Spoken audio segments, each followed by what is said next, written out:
likeness of the same person. And this is where people go wrong.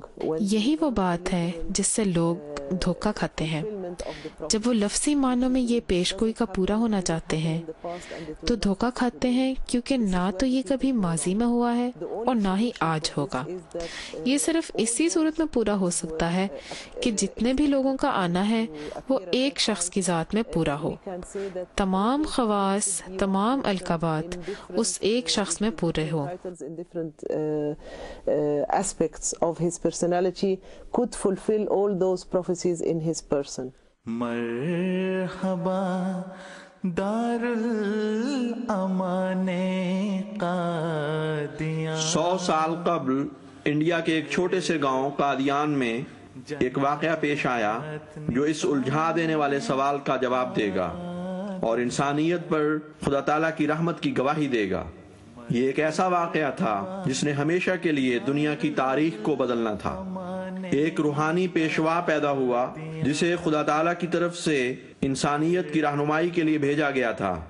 ایک موعود مصلح جس کے آخری زمانے میں ظہور کی خبر دی گئی تھی، یعنی مسیح موعود. آپ کا نام حضرت مرزا غلام احمد تھا. آپ کو یہ الہام کیا گیا کہ آپ خدا کے فرستادہ ہیں جو مختلف انبیاء کا لبادہ اوڑے ہوئے ہیں. آپ اپنے اندر تمام آنے والے مصلحوں کی خوبیاں اور روحانی طاقتیں سمیٹے ہوئے ہیں جن کی بعثت کا پہلے وعدہ دیا جا چکا ہے. آپ نے یہ اعلان فرمایا کہ اللہ تعالیٰ نے اسلام کو پوری دنیا کے لیے اپنی وحدانیت کے اظہار کے لیے چن لیا ہے. لہذا الہی منشا کے تحت حضرت مرزا غلام احمد نے اس موعود مصلح ہونے کا دعویٰ فرمایا جس کا اسلام میں آنا مقدر تھا، جس نے کوئی نئی تعلیم نہیں لانی تھی بلکہ حضرت محمد مصطفیٰ صلی اللہ علیہ وسلم جو کہ آخری شرعی نبی ہیں کی کامل اطاعت میں آنا تھا.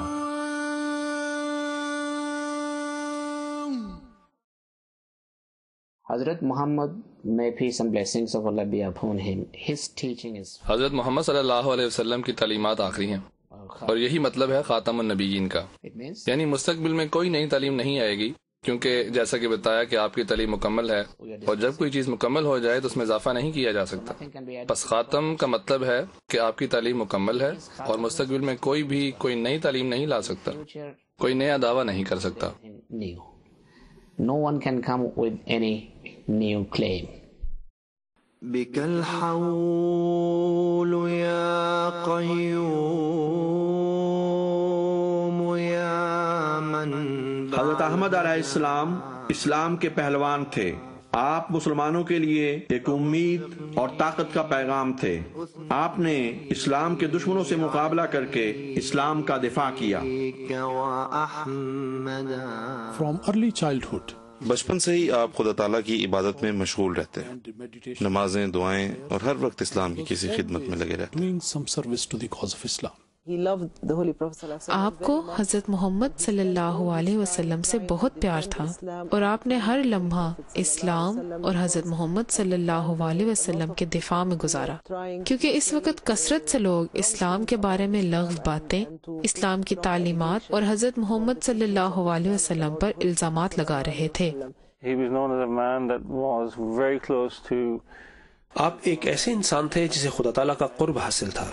تنہائی میں آپ قرآن کریم کی تلاوت، احادیث کی کتب اور کلاسیکل علماء کی کتابیں پڑھنے کو ترجیح دیتے. آپ بہت عاجز، نیک، مہربان اور خیال رکھنے والے تھے، اور یہ سب چیزیں آپ کی طبیعت کا حصہ تھیں، یعنی آپ کی فطرت میں تھیں. اس زمانے میں آپ کو اسلام کا پہلوان کہا جاتا تھا، اور اس بات کی گواہی آپ کے ارد گرد رہنے والے لوگ دیتے ہیں، بشمول ان لوگوں کے جو آپ پر ایمان نہیں لائے. جب آپ نے بعد میں مسیح موعود ہونے کا دعویٰ کیا تو وہ لوگ جنہوں نے انہیں قبول نہ کیا وہ وہی تھے جو پہلے آپ کو اسلام کا پہلوان کہتے تھے اور کہتے تھے کہ آپ ہی ہیں جنہوں نے اسلام کا دفاع کیا اور دشمنوں کے خلاف آواز اٹھائی اور ان الزامات کا جواب دیا جو مختلف مذہبوں کے ماننے والوں کی طرف سے لگائے گئے تھے۔ آپ حضور صلی اللہ علیہ وسلم کے عظیم روحانی فرزند تھے جنہوں نے مسلمانوں کی اثر نو رہنمائی کرتے ہوئے اسلام کے احیاء نو کا کام سر انجام دینا تھا۔ آپ کا کردار عشق قرآن اور حضرت صلی اللہ علیہ وسلم کی محبت سے معمور تھا۔ حضرت صلی اللہ علیہ وسلم کی پیشگوئی کے مطابق آپ اسلام کی 14ویں صدی میں مبعوث ہوئے۔ آپ 14ویں صدی ہجری کے شروع میں مبعوث ہوئے، اور اگر ہم تمثیل کے طور پر دیکھیں تو حضرت صلی اللہ علیہ وسلم کی روحانیت کے روشنی کے عکس کے طور پر ہیں۔ یہ بالکل ویسے ہی ہیں جیسے چاند اپنی 14ویں رات کو بھرپور روشن ہوتا ہے، ویسے ہی اسلام کو روشن کرنے کے لیے آپ اس وقت میں آئے جب مسلمانوں کو ایک رہنمائی کی ضرورت تھی، لہٰذا آپ اس وقت آئے جس کے متعلق پہلے سے ہی بتایا جا چکا تھا۔ When the full moon appears in the sky on the 14th night, this is exactly what happened, that he has come on the 14th century when the Muslims were in need of this guidance. He arrived and he has fulfilled the prophecies, and he has come in the time and in the description which was there all the time.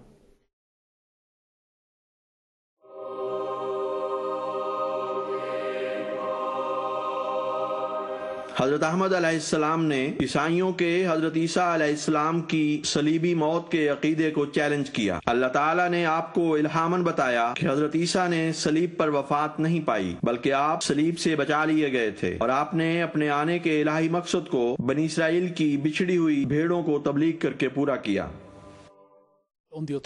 قرآن کریم کی روح سے حضرت مسیح موعود علیہ السلام نے اس بات کو واضح فرما دیا، اور یہ لوگوں کے لیے ایک بہت بڑی خبر تھی جس کا یقین کرنا ان کے لیے انتہائی مشکل تھا۔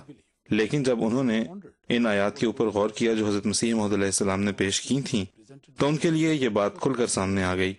اس میں پہلی بات تو یہ کہ حضرت عیسیٰ علیہ السلام نے صلیب پر وفات پائی، اور اس کو آپ علیہ السلام نے قرآن کریم کی کئی آیات سے ثابت کر دیا، اور آپ نے اس بات کو واضح کیا کہ یقیناً حضرت عیسیٰ علیہ السلام کو صلیب پر لٹکایا گیا تھا اور کیل بھی ٹھونکے گئے تھے، اور آپ 2-3 گھنٹے یا مزید کچھ وقت اس پر رہے بھی، لیکن حقیقتاً آپ نے اس پر وفات نہیں پائی۔ بائبل کے صحیفے سے یہ بات پتہ لگتی ہے کہ آپ نے صلیب پر وفات نہیں پائی۔ اگر آپ متی کی انجیل یا دوسری اناجیل کو غور سے دیکھیں تو یہ بات واضح ہو جاتی ہے کہ آپ صلیب سے زندہ بچ گئے تھے۔ بحیثیت ایک عیسائی کے میں سوچا کرتا تھا کہ یہ کیسا باپ ہے جس نے اپنے بیٹے کو دوسروں کے گناہوں کے بدلے صلیب پر چڑھا دیا۔ اور جب میں نے حضرت مسیح موعود علیہ السلام کی کتب پڑھی تو میری خوشی کی انتہا نہ رہی اس بات کو سمجھ کر کہ آپ نے صلیب پر وفات نہیں پائی، اور اس بات کو ثابت کرنے کے لیے حضرت مسیح موعود علیہ السلام نے اپنے حوالوں کے بجائے بائبل سے ثبوت پیش کیے جس کے مطابق آپ کو صرف 3 گھنٹے کے بعد صلیب سے اتار لیا گیا تھا، اور حضرت عیسیٰ علیہ السلام جیسا صحت مند شخص تو کئی دن صلیب پر زندہ رہ سکتا تھا، اور کیونکہ وہ سبت کا دن تھا اس لیے آپ کو سورج غروب ہونے سے قبل ہی صلیب سے اتار لیا گیا۔ میڈیکلی اسپیکنگ، اگر طبی لحاظ کے اعتبار سے دیکھا جائے تو آپ کی 3-4 گھنٹوں میں وفات نہیں ہونی چاہیے، کیونکہ ان دنوں میں مجرموں کو کئی دنوں کے لیے لٹکایا جاتا تھا، کم از کم 24 یا 48 گھنٹے تک، اور دوسرے یہ کہ ان کی ہڈیاں بھی توڑا کرتے تھے، اور جبکہ آپ کو پتا ہے کہ 2 چور جو آپ کے ساتھ ہی صلیب پر لٹکائے گئے تھے ان کی ہڈیاں توڑی گئی تھیں، لیکن عیسیٰ علیہ السلام کی ہڈیاں نہیں توڑی گئی تھیں۔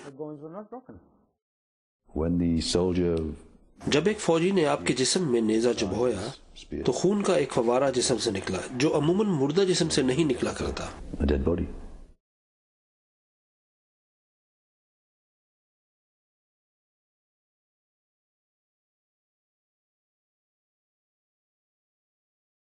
it is medically proven یہ بات طبی لحاظ سے بھی ثابت ہے کہ اگر کوئی شخص فوت ہو جائے تو اس کا خون جم جاتا ہے، اور اگر وہ فوت ہوئے ہوتے تو پانی اور خون ان کے جسم سے نہ نکلتا۔ جب آپ کو صلیب سے اتارا گیا تو آپ کی ٹانگیں نہیں توڑی گئی تھیں، جبکہ آپ کے ساتھ صلیب پہ لٹکائے جانے والے 2 اور چوروں کی ٹانگیں توڑی گئی تھیں۔ صلیب سے اتارنے کے بعد آپ کو ایک غار میں لے جایا گیا۔ آپ کی دیکھ بھال ایک ڈاکٹر نکوڈیمس نے کی، جنہوں نے آپ کے زخموں پر جو آپ کو صلیب کی وجہ سے ملے تھے اور سر کے زخم جو کانٹوں کی وجہ سے ملے تھے ان پر مرہم لگایا۔ حقیقت یہ ہے کہ حضرت عیسیٰ بھی دوسرے انبیاء کی طرح خدا کے ایک نبی تھے جو باقی انبیاء ہی کی طرح فوت ہوئے۔